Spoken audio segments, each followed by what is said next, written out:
เนาะแล้วก็มีทั้งอ้ายเอ้ยเพิ่นส่งมาให้เนาะแม่นอันนี้ก็สิได้มอบให้เด้อตู้เด้อเป็นเงิน1 ล้านปลายนี่แหละอ้าวตู้เด้อโดยสาธุให้พ่อลูกหลานแน่ลูกมากสวยแม่แล้วเต็มหูเต็มตานี่เขาสารอาหารแห้งปูปลาน้ำเพ่นมตุ่มขนมน้ำในของผืนนอนเนาะนอนขอให้ลูกอยู่ดีมีแห้งผู้คนเด้อความเจ็บบ่ให้ได้ความไข้บ่ให้มีแต่นี้ต่อไปขอให้มีสุขภาพแข็งแรงมันสาธุแม่หักเพลงพ่อแม่ตัวเองกันได้เฮ็ดได้คนเลี้ยงใหญ่มาพาใหญ่อย่าไปจะถิ่มคนเด้อแบบนี้นะบอกสุขคนทางดูบอกลูกบอกหลานดูลูกเอ้ยมันก็อย่างที่แม่นี่แล้วลูกว่าลูกจริงแต่ว่าต่อหน้าไปนั่นคือพวกลูกนี้นั่นให้นับถือคุณของพ่อแม่เด้อลูกเอ้ยคนเลี้ยงมาต่อไปขอให้เห็นตัวอย่างแม่นี้ขอสนับสนุนน้ำลูกเต่าล้านเล่นด้วยไอ้น้องทุกคนพร้อมด้วยผู้ใหญ่นี่แล้วครูบาอาจารย์ก็มีความวิตกวิจารณ์นะผู้ขา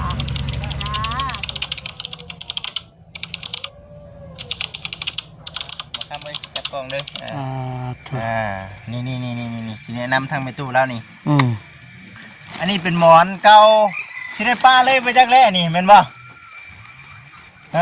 มันสินิ่มกว่าได้ตู้อันไหนนิ่มกว่ากันอันไหนนิ่มกว่ากันเนี่ยอันนี้แหละ อันนี้น่ะเป็นกระสอบเนาะกระสอบคือจังเลยเนาะแล้วเอานุ่งยิ้วใส่แล้วยิบเนาะนี่เด้แล้วยิบเองใช่ไหมนี่แม่นบ่ตู้จะยิบเองบ่ยิบเองคือจังเลยเนาะเอาตู้เอาไว้ก่อนก็ได้คักแน่ดีปานยังบัดนี่เนาะให้บัดนี้เอาผ้าห่มมาให้หลานเบิ่งดูผ้าห่มนี้ได้ตัวใหม่นี่ทางหลังเจ้าทางหลังหั่นบ่ว่าตัวใหม่นี่ตัวใหม่บ่แม่นนี่ตัวใหม่นี่เราบ่เห็นโอ้มันหนักดีนอนกลางคืนหนาวบ่เห็นเนาะบ่คิดชื่อตัวแบบสุดยอดเลยพี่น้องเอ้ยให้เรานะโอ้ยเถอะโอ้ผืนนวมเนี่ยมาจากไหนวะนวมชักมึงในทุกมึงนี่ช่องชิอุ่นแท้นี่มึงนี่หมายมึงมันเป็นคนได้นี่เนาะเ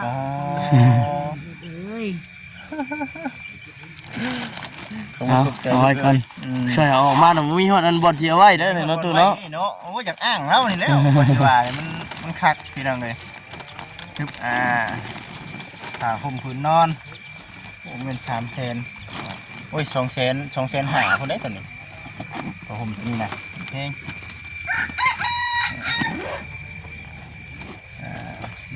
คิดเห็นในตู้ก่อนสิห่มอยู่บ่เดี๋ยวนี้สิเรียกว่าสิห่มตัวเก่าสิลายคลองห่มอยู่เหรอตู้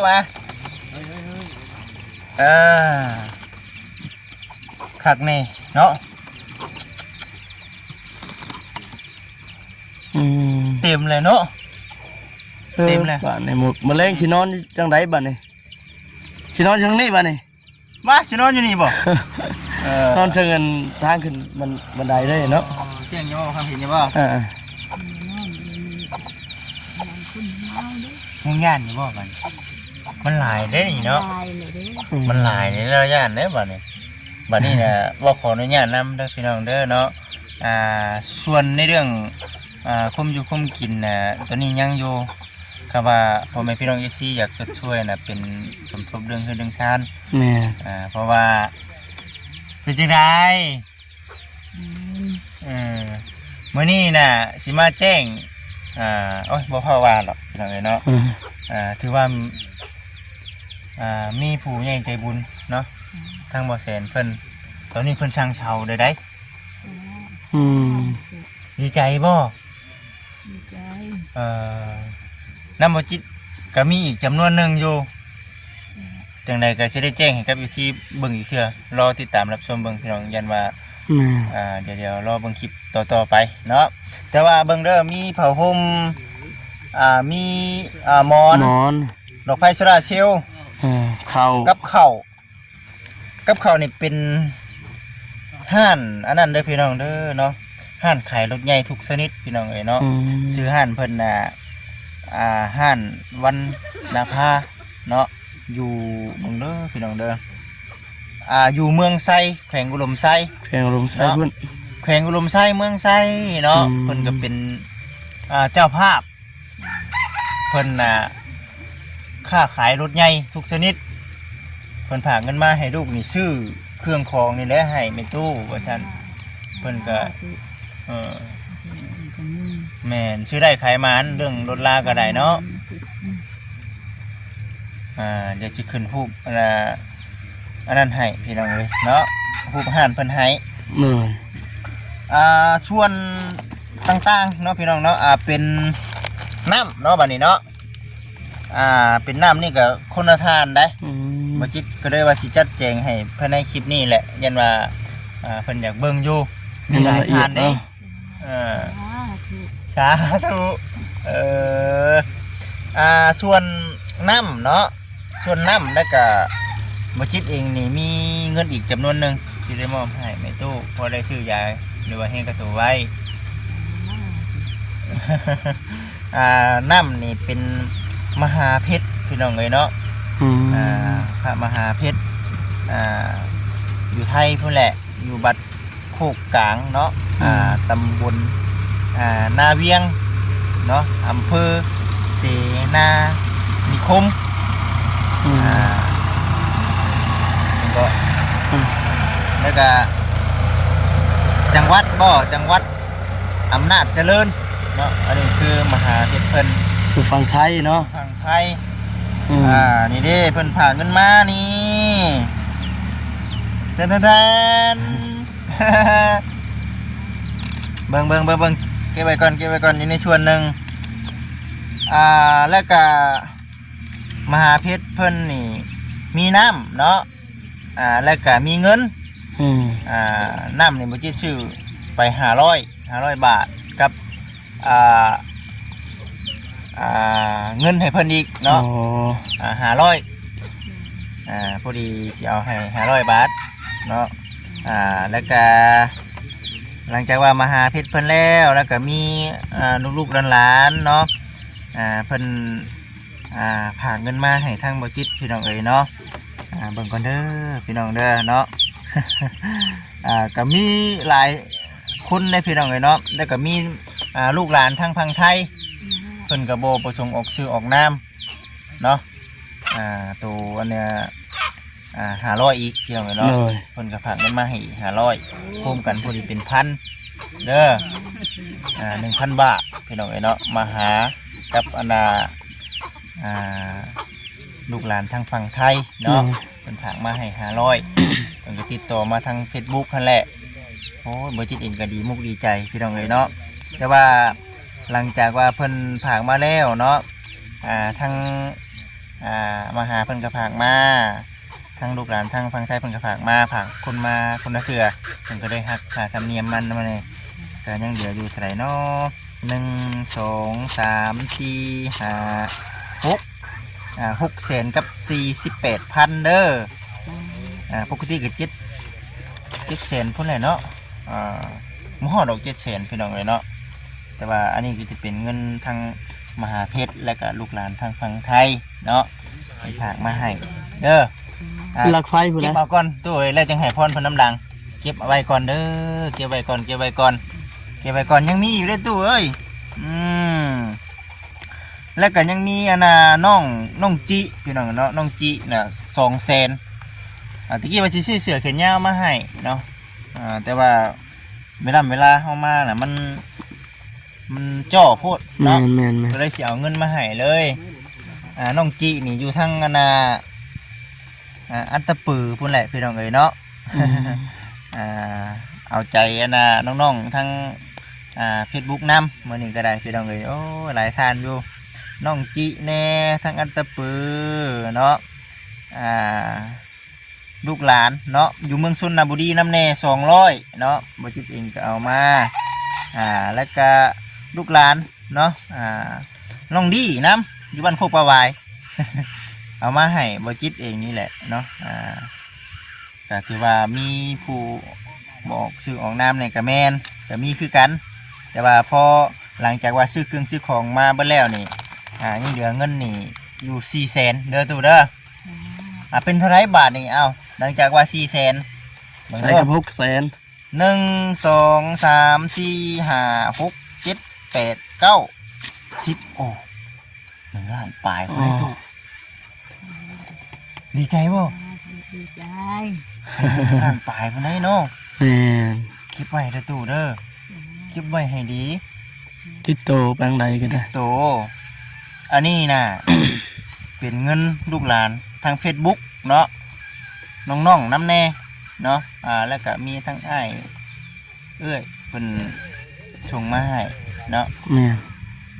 อันนี้ก็สิได้มอบให้เด้อตู่เด้อเป็นเงิน1 ล้านปลายนี่แหละตู่เด้อโดย สาธุส่วนเนาะจังใดก็ทางบริษัทเองสิให้ข้อมูลเพิ่มให้ข้อมูลเพิ่มเติมอันนี้ก็เป็นส่วนของทางน้องเพิ่นนำแน่เนาะอันนี้คือเอาตามที่เพิ่นบอกเลยแล้วก็ทางห้านเพิ่นพร้อมแล้วก็ทางมาหาแน่เนาะมีหลายคนอยู่มีหลายท่าน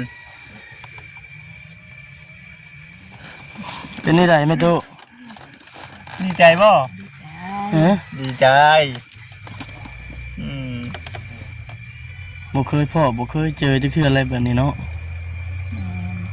สิกินมดอยู่บ่ล่ะนี่ฮะเปิดอยู่มีแต่ให้ทางเมตู้เด้อให้อวยใช้อวยพรเนาะขอบคุณลูกหลานให้อยู่ดีมีแห้งเนาะอวยใช้อวยพรให้อยู่ดีมีแห้งในตู้เอ้ยแล้วก็ทางผู้รักผู้ใหญ่เพิ่นนี่ได้ชื่อเขาแน่เนาะเจ้าของห้างก็มาเนาะพระมหาอยู่ไทยก็มาว่าเนาะเอาเนาะขอบคุณในเด้อตู้เด้อให้พ่อลูกหลานแน่มากสวยแม่แล้วเต็มหูเต็มตานี่เขาสารอาหารแห้งปูปลาน้ำเฮ้นมตุ่มเขานมน้ำในนอนเนาะนอนขอให้ลูกอยู่ดีมีแห้งผู้คนเด้อความเจ็บบ่ให้ได้ความไข้บ่ให้มีแต่นี้ต่อไปขอให้มีสุขภาพแข็งแรงมันสาธุอยู่ดีไม่แห้งให้แม่ตู้ก็ได้เด้ออันนี้แม่ตู้ต่อเป็นอยู่บ่นี่บ่เป็นแล้วบ่เป็นครับไม่บ่เป็นเฮาก็สิได้เอาลงไปต่อให้เราก่อนพี่น้องเอ้ยเนาะต่อเลยบ่ต่อพุ่นละยังบ่สะดวกปานใดอยู่วางนี้สิเก็บไว้ใช้นี่ตู้โอ้ยเกินมีคนไว้เอาไว้ก่อนก็ได้พอก่อนเนาะบัดนี้เนาะพอก่อนรู้สึกว่ายังมีหลายแล้วเนาะตู้เนาะเครื่องของเนาะมีแต่ว่าสิเก็บไว้เดี๋ยวได้เฮือนหลังใหม่ก่อนเนาะเฮือนหลังใหม่มันแล้วก่อนเอาไว้หลายก็เฮาบ่อยู่นี่โอ้ยมุ้ยฮอดบ่เจ้าของสินอนพุ่นแล้วนี่เจ้าของนอนบัดเฮ็ดจังไดบาดทีนี้เนาะสิจัดสิแจงเนี่ยได้บาดนี่นี่สิออกไปต่ออยู่ตลาดก่อนแม่นข้าวนี่ก็ต้องได้ตั้งไว้จังสิได้ตักเอาได้เนาะข้าวที่น้ำในก็อยู่เทิงอยู่เนี่ยใครนะป้านี่ก็ได้เนาะมันบ่มีวันไหวสิเนี่ยบนนอนเจ้าได้นี่เนาะก็สิตะกี้ว่าสิซื้อตัวนี้มาอีกแหละบ่มีบนไหวเลยบ้านนี้แล้วสิแล้วนี่เบิ่งเด้อตู้เด้อลงขึ้นมาเนาะ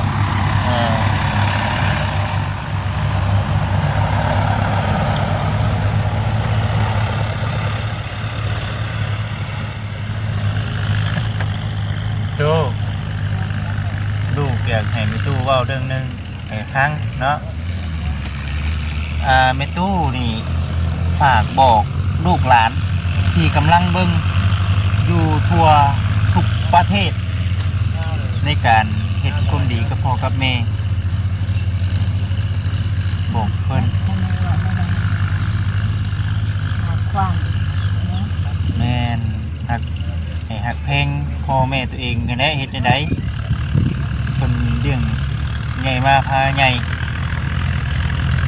อย่าไปจะถิ่มเพิ่นเด้อแบบนี้นะบอกสู่เพิ่นฟังดูบอกลูกบอกหลานดู ลูกเอ้ยมันก็อย่างที่แม่นี่แล้วลูกว่าลูกจริงแต่ว่าตอนหนาไปนั่นคือพวกลูกนี้นั่นให้นับถือบุญคุณของพ่อแม่เด้อลูกเอ้ยที่เพิ่นเลี้ยง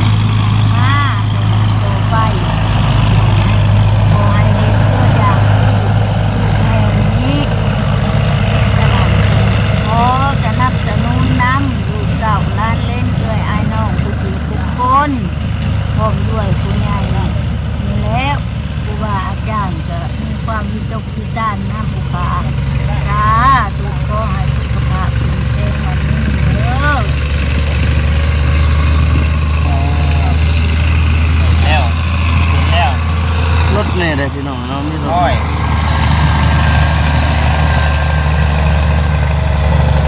นั่นแหละที่เราเห็นเนาะก็ถือว่าหากถึงลูกเต้าบดทุกคนอย่าให้เป็นแบบอย่างเนาะคือทางแบบนี้บ่ให้มีแบบคือแม่เนาะ แม่ได้แล้ว พ่อมาแล้วเนาะ ออกมาแล้วประสบประการมาแล้วต่อหน้าไปแล้วบ่ได้อันนี้คือแม่เป็นผู้ดับผู้ดีก้าวหน้าขึ้นไป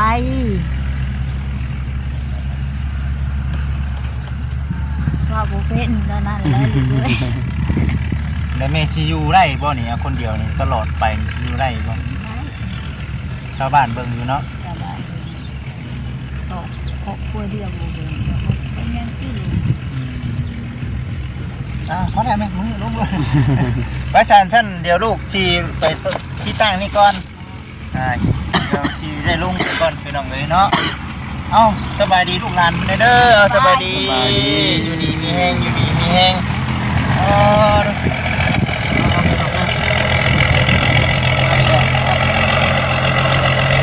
ทำน้ำ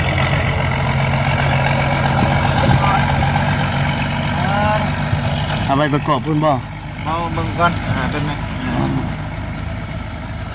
แต่ทางทีมงานเพิ่นประกอบบ่ เดี๋ยวเอาบันไดขึ้นเมนปั๊บ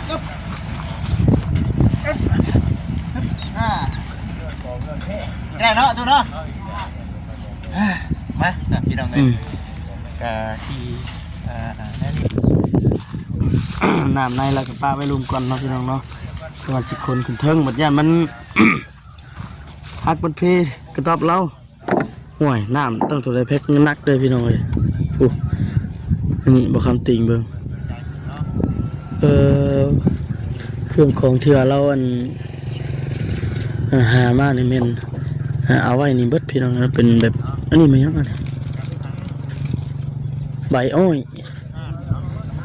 เอามาอันตามศาสตร์บ่เตยประตูนี่เตยได้เนาะฮะเตยประตูคิดว่าอันใบอ้อยนะโมเมนต์เนาะใบเตยพี่น้องเลย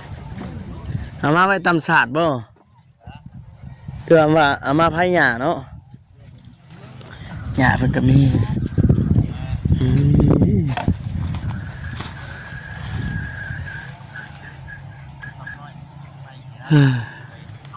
อุดซาเอาเนาะพี่น้องเนาะ3ได้ยันเรือนหลังใหม่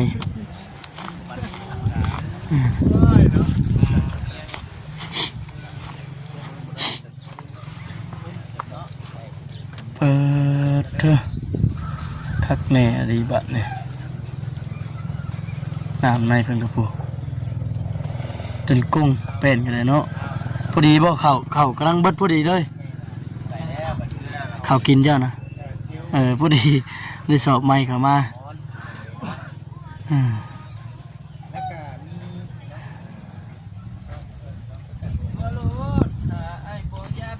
เทื่อหนึ่งนะบ่เขาบ่นี่บ่ แล้ว หนึ่งแล้วบ่เนี่ยพี่น้องเนาะมีแต่ว่าท่าน